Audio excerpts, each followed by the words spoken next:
What's up, everybody? I hope you're doing well. So I have a confession to make. It was over 2 years ago that I first put a poll out on Instagram inviting you all to share what questions you'd like me to ask my husband in an interview, and then life got the best of us, and here we are 2 years later, finally though, filming this interview.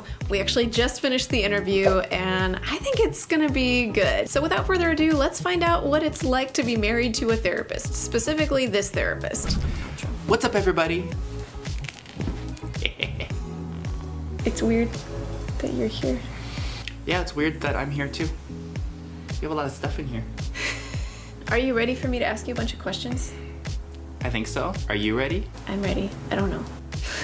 Let's just see what happens. Okay. Before I ask any questions, how would you like to introduce yourself to the great world of YouTube? Hello, YouTube.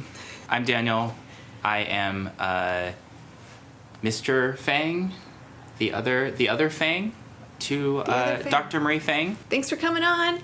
I categorize the questions into loose categories because there are some repeats. The first batch of questions are kind of one-offs, and then I will ask questions in ascending order so that the very last questions we ask are the questions that many of you asked about. So your most burning questions will be answered at the end. Okay, so we're gonna just do some one-off questions to kind of get to know you first. The obvious, how you met story. We met in college. We had a lot of mutual friends. We were from the same hometown. Yes, but we grew up in the same town, but we didn't know each other. Know each other until we moved away to college, which is in a new location. We were friends for a while, and then we started hanging out more the last year of college, and then we went on a few dates, and I said that I liked you, and you said that you liked me back, which is good news for me, and then the rest is history, pretty much. So this leads into the next question. If you were together during grad school, was that difficult? We were together during grad school. I feel like it was difficult because grad school can be difficult, but not necessarily like it was difficult to be with you during grad school. Yeah. We were both in grad school at the same time, so I feel like in the moment I was very aware of that. Like if one of us were working like a normal job and the other one was in grad school, I think it would have been really difficult because one of us would have had a lot more time than the other one, but we were just both like, get home from school, like we're writing our papers, we're doing our studying or whatever, just kind of side by side, and just there's a mutual understanding that we're both working pretty hard. Yeah, it was kind of nice in some ways that we were in the same life stage because you kind of struggle with similar things in the same life stage. You go through it together. And also, I would say Daniel's grad school experience was probably a lot harder than mine. Ours were each hard at different times for different reasons. Do you want to say what you were studying, or would you? I'm a doctor now. I was in medical school. It was way harder than my grad school.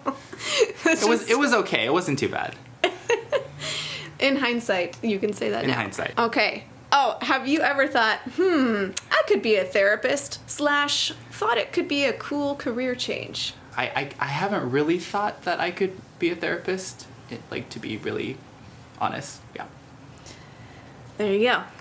Do you know what CBT is? Or DSM-5? LOL. I do know what CBT is, and I do know... What does it stand for? It stands for Cognitive Behavioral Therapy.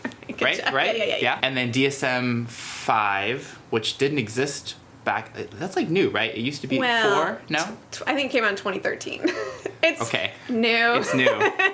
Okay, and I'm asking this one because I want to know what you think the answer is. What do you think my greatest strengths are as a therapist versus wife versus mother? I sort of feel like there's some blending of the strengths between all of those. Like, I think you're pretty empathic, and you're good at listening, and you're very patient. Sometimes. Most of the time. More patient than me, for sure. Okay, so let's move on to the first category of question that a couple of folks asked about. I'll just read both questions. Super excited for this. Curious how much he's involved in the practice, if at all. And somebody else asked, does he help you in any aspects of your business voluntarily? Guys, I don't help at all. Like, Marie does Pretty much all of it. I'm like looking at all this equipment she has back here, like this big shower curtain and a light. No, she does everything. She does the filming, the scripting, the editing. I think they might be asking about my practice too. Oh, your practice. Oh, yeah. maybe both. I definitely know help out in your private practice. That would be interesting. Okay, so the next category, I call this impacts of running a business. What are your fears being married to a person in private practice? Related, was the sacrifice worth the results? Did you ever doubt the business would succeed? Never doubted. And maybe specifically private practice. Private practice, not private practice skills. In terms of being married to you, I don't think I had any fears. I was really glad that you enjoy seeing clients and you've started your private practice like 3 Since times, always. 4 times, Yeah. 10 times. But okay, so we're like where we are now, where kind of work-wise things feel balanced and stable, but like if you could imagine 10 years ago when I was first starting private practice, would you have felt more comfortable if I took a salaried job somewhere than starting a private practice? Yes. For Like, sure. you're not telling the whole yeah. story. Oh yeah. When you first started, that was tough. That was definitely tough. I think it's the uncertainty. You still have bills you have to pay. You've got to pay rent. You got to pay food, and you don't know for sure if it's gonna work. I'm glad that you were more confident than I was. That No, it I was for not. Sure. So now we're getting into the more not just businessy questions, but the pros and cons of being married to a therapist. So there's a few questions in this category, but we'll just kind of focus on one. What's the best part of being married to a therapist, and the worst? I will say it is nice that I know that you will always ask me how I feel. So if I ever need to express how I feel, I know that question will always be there. Yeah, but would you say that on the flip side, sometimes I don't get into the like, so how do we problem solve this? Or like, regardless of how you feel, we have to like go do this thing. I think sometimes there can be a prioritization of making sure we're all feeling okay, which is good. Feelings are important. Yeah, I feel like you bypass the worst part. Okay. Like, what's the worst What's part the of worst being part? married to a therapist? If I'm really excited about something and I tell you about it, and I know, and instead of being excited with me, you ask me how I'm feeling, it tells me that you're probably not that excited. So You figured it out. So like if Marie kind of gets into the emotion with me, I'm like, oh, she's really into it. And if instead she kind of steps back, she's like, Daniel, how do you feel about that? I'm like, dang it, you don't really care. You're not into this. Whatever. I care just in a different way, you know? Like, maybe when that new movie comes out, like, I'm just not excited about, like, the new superhero movie. So, I'm trying to support being married to a therapist, there you go. You see through my therapeutic strategy. Yep. The next category is some questions about emotional health, and I think it might be fun to explore. Someone asks, do you feel more self-aware or introspective since marrying her? I feel more self-aware that you are self-aware and introspective. Wait, that's... I don't think you did that right. No, I don't think so. Do you think? I feel like you would know that you should be answering this question. Here's the thing. We got married really young. Yeah, we were like kids. We were together before either of us were in grad school. So it's not like I already went through the therapy training stuff and then we're like coming together. So I think we both kind of discovered... We grew up together. Because, we both really value being introspective. And for me, a lot of that manifests in my career. But, you know, even though Daniel's not a therapist, like, we both came to value that and practice that. Okay, does it benefit your marriage and make difficult conversations easier? Yes, the fact that you're a therapist does benefit our marriage. How so? Because when I'm upset, you're less likely to be upset in an obvious way. Does it make difficult conversations easier, though? I feel like you being a therapist does make difficult convos easier because I think you're really good about maybe separating out issues that are all like jumbled together. Mm-hmm. There's the issue that's the obvious thing, but then there's also like threads of that, and I think you're good at identifying the threads and not necessarily like pulling them apart, but like seeing them as like separate things and then prioritizing and like focusing on one versus sometimes for me I'm just like I see all of it and it, you know, the whole thing is a mess. Yeah. Okay, how does a therapist comfort her husband when he had a hard day? I don't know. You make cookies, I do. Those are largely for me. but I benefit. Okay. You make cookies. You take the kids, which is really helpful for me. Yes. Yeah. That's- She's good at just taking the kids, and then I get to play and have time to myself. They should add that to the love languages. You know, it's like quality time, physical touch, etc. Childcare. Takes kids. The sixth love language, childcare. Yep. I feel like you're good at supporting things that are life-giving to me. Like when I wanted to run a half marathon, and that took a lot. Running a half marathon, guys, when you've got 2 little kids, all the training you have to do, and somebody has to watch the kids. Oh, it goes back to childcare. It's the same thing. But you're good at saying like, hey, you know, Daniel, go like you do you, and then I'll kind of That's take fair. care of stuff. Yeah, you're really good at that. How many hours a week would you say you were running when you were training for a half marathon? Oh man, like 10 to 15. Okay, that's maybe? what I would have said. Yeah, 10 to 15 hours a week running. Yeah. Yeah. The next category, this is the second to last category. There were a lot of questions in this category, all related to having boundaries, finding balance. So the first question, how do you navigate your partner's harder days when her work gets to her and you can't help? I like to think that I listen to you, and try not to jump to fixing problems right away. I'm trying to think when was the last time I had a harder day with work. Yeah, I didn't want to say it, but like I feel like you've got a pretty chill schedule in general in life. I'm having to go into the archives from like years ago. Because I think when you were having the hardest time, I was also having a hard time with work. Yeah. So we were like kind of both there. Right. Early career times and COVID times too. Yeah. Maybe that's a different valuable question than like, what is going on that we don't have as many harder days with work now than we used to? Well, I think both of us are very intentional about having conversations around creating a life where work is well integrated into other domains of your being, so Yeah. that it's not like it takes over and all the other things that happen when that happens.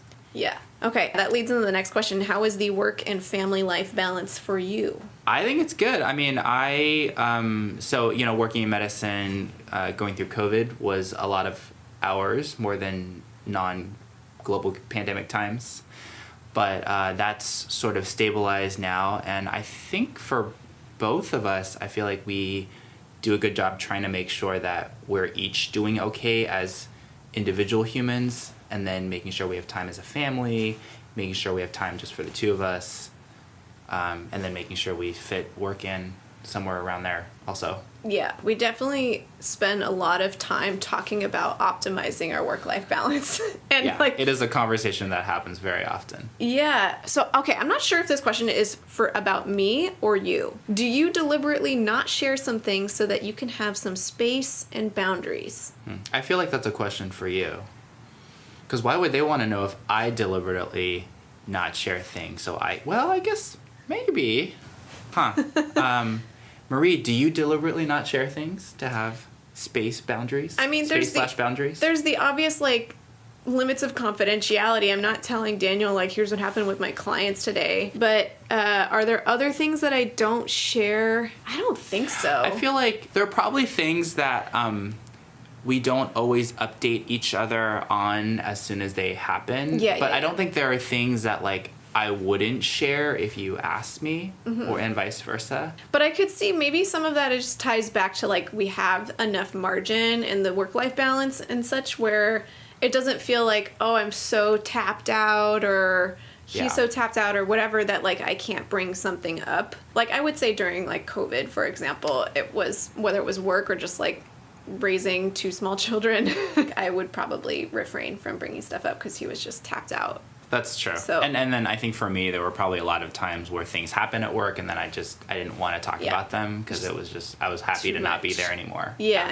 So it's Yeah. just like mentally exit. And then one more question in this category. How do we show up for our partner when we feel emotionally drained after an entire day or week of supporting others? Yes, Marie, how do you care for me when you're already tired? No, you need to tell us how to do it. I think for both of us, we are good about prioritizing our own health in all senses of the word. And I think we're also good about not putting that expectation on each other. Like, I don't feel like you're responsible for my well-being. And you never make me feel like I'm responsible for your health. In some ways, I think because we're good about taking care of ourselves, it's easier to then take care of each other, because then it's from overflow instead of feeling like, oh, I'm already so spent, now I have to care for this other person. Yeah. So we have one more category left, and it is the most frequently asked question from the poll that I put out. There are 12 Wow. Yeah. in this category, and some of them are like almost verbatim, quite close to being verbatim repeats of each other. The most asked question is basically like, am I therapizing you? Which, like, folks actually use that word, therapizing. I like this first one. Yeah, so the first question, are you afraid she can read your thoughts? Can you read my thoughts? What am I thinking right now? I can't let you know my secrets. What are you thinking right now? You're probably thinking about a food item. Actually, I was thinking about how good this coffee is. Food item. Are you afraid, though, that I can read your thoughts? No, I don't think so. I'm not afraid of you or your ability to read my thoughts. Great. I'm thinking about food most of the time anyway, Yeah. so it's not like, you know. True. Okay, is she always saying, tell me more about fill in the blank? Yes. You are always saying, You know, it's two things. It's, oh, tell me more about that. Or, how are you feeling about it? Can you think of an example where I did that? I was sharing with you recently about being excited about a video that I was watching on YouTube. And it was probably something like real estate related or finance related. And then, you know, I think you probably said both, tell me. No, first you said, how do you feel about it? And then I told you how I felt about it. And then you probably said, tell me more. He has a lot of interests that I don't get excited about. That's when I know she's not interested in it. She's like, oh yeah. So that's how I show my support. Thank you, I think. Okay, do you feel like I am analyzing you all the time? And follow up to that, do you feel like I can be an actual human? I think when I am doing less healthy, you're pretty good at saying things like, Daniel, I noticed that you whatever, and you're good at like pointing that out. Yes. Even if I don't notice it necessarily for myself in the moment. I do that, and I say those are for partly selfish gain, because when Daniel's doing well emotionally, he's more nice to be around. So you are analyzing me all the time, is what you're saying. See. Does anyone not, though? Like, I'm not like analyzing like, ooh, your parental, like your id and your ego and your like the psychodynamic stuff. It's more like, what's going on right now? How do we make our lives better right now? How do we make Daniel feel better right now? I appreciate that. I like feeling better too. So I don't know. Do other people not do that with their partners? I mean, I think maybe if you're stretched, then I'm usually thinking, how do I help you feel better also? Yeah. I'm not like taking notes about like his family life patterns, and that'd be really creepy if I'm like working and you're like crouched behind a table like taking notes about me. Said this, I wonder if he projected his mother's blah blah onto me. Are there any questions in here, because there's so many, that you feel like answering that we didn't touch on? These are all really good questions. I mean, you know, there's one here that says, we are often naturally good at observing. Do you feel like you're being observed? And yeah, I feel like you're good at, but you know, you're good at observing without observing. I just I'm computing all this observed data, but yeah. I'm not showing that that's what I'm doing. Yeah, you're just like drinking a coffee or like gardening, but actually it's all happening up here. Maybe. Is that a good thing or a bad thing or a neutral thing? What do you think? Tell me more. Nice therapist move. I think we covered the big topics that people were asking about. Do you feel like there's anything else that you should share as a partner of a therapist? It's nice being married to you. Thanks. And you've got really good coffee here. I'm pleasantly surprised. Well, thanks for coming on. Thanks for having me. Any closing thoughts?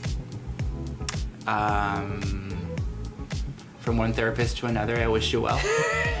Well, a special thank you to my husband, Daniel, for coming on. I mean, it's kind of a big deal to just sort of put yourself out there like that, so I really appreciate you for doing that. Hopefully it was helpful to you all, whether you are a therapist, a partner of a therapist, or just interested in seeing what it's like to be connected to a therapist, I don't know. And before we close, I'd like to thank TherapyNotes.com for sponsoring this video. Therapy Notes helps with scheduling, notes, and billing. They have a HIPAA-secure telehealth platform and generally can just keep your practice running smoothly. If you'd like to check out Therapy Notes, you can try it out for 2 months for free with no commitment just by clicking the link in the description of this video. Well, I certainly had fun filming today's video with Daniel. It's like bring your partner to work day. Kind of feels like a day off in that sense. I hope you enjoyed it. And until next time, as he said, from one therapist to another, I wish you well. Thanks. Okay, that's the end. Pause.